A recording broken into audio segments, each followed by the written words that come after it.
Ka-researcher, are you still thinking about which research approach to use? Well, you can choose from qualitative, quantitative, and mixed methods research.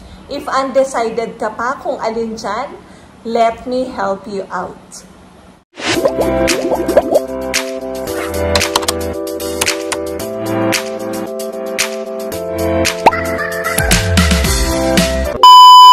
First up, we have quantitative research.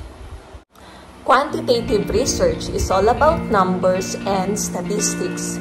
Here, researchers collect data through surveys and experiments to quantify behaviors and opinions. This research approach answers the what and how many. According to Creswell, quantitative research is framed in terms of using numbers, close-ended questions and responses, and data collection through observation of a setting to test objective theories by examining the relationship among variables. Next, we have qualitative research. Qualitative research approach focuses on understanding human behavior and experiences. Interviews, focus groups, and observations are some of its data collection techniques. It's all about the why and how behind actions.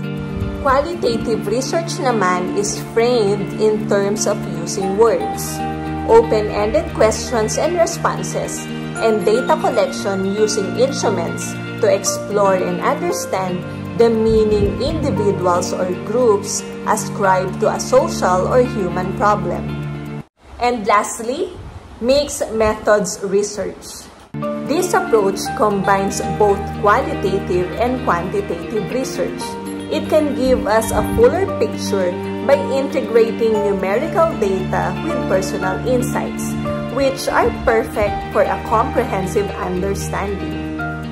To emphasize, according to Creswell, mixed methods research is a research approach to inquiry that involves collecting both qualitative and quantitative data, integrating the two forms of data, and using distinct designs that may involve philosophical assumptions and theoretical frameworks. So, whether you are exploring the feelings of people or counting their responses or blending both, these three research approaches can be essential tools that you can use. Alin kaya dyan yung gagamitin mo sa next research project mo? Please let me know by typing your answer in the comment section. So, there you go. Thank you for watching. I will see you in our next video.